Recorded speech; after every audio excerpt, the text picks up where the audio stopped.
Нашу тууганыбыздын Hyundai Solaris'i выкупка берилип атат. Ондар выкуптан өткөрүп берип атат.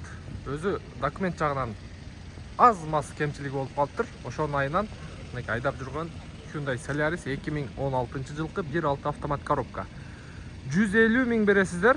Калган 2 жыл 3 айы. 3 айды 54 миңден төлөйсүздөр. 1800дөн күнүгө.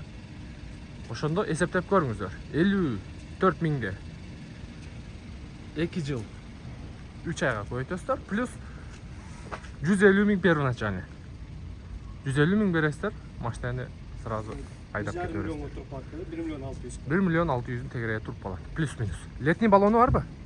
Жок. Летний баллону жок. Машинанын турган турпаты боюнча берет. Историяда ДТП барбы? Жок, эч нерсе жок. Историяда ДТП жок. Көрүп турасыздар. Таптаза. Тегерек жаты. Да, ички салону боюнча бул жерде полный электропакет, блокировка, разблокировка, электрический күзгү, чехолдору кара, жакшы состояниясы. Опа. Да, мультируль, пробеги 95473.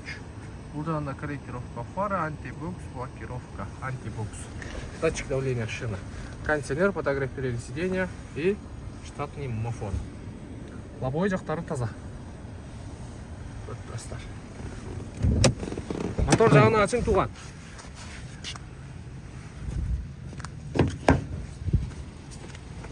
Так, ачабыз дагы. Арчактары да таптаза.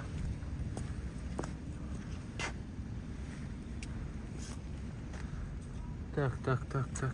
Эми историясы таза болгондон кийин биягын көрүштүн кажети деле жок. Туган не болду документ? Так, крылосы таза. Капоттун крышкасы таза. И мотор жагы боюнча. Вот неге ачылып калат.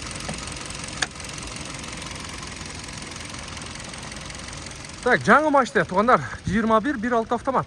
150 миң бересиздер. Калган 2 жыл 3 айыны 58 миңден, 54 миңден төлөп өткөрүп алсаңыздар болот. Досрочный погашение барбы? Бар. Досрочный погашение да бар тугандар. Иштеп акчаны чогултуп, жарымы калганда өткөрүп алсаңыздар болот. Видеонун темасында номер көрүп турасыздар. Буюрса чалып байланышып, выкупка сурагандар эртерээк жетишип калсаңыздар болот.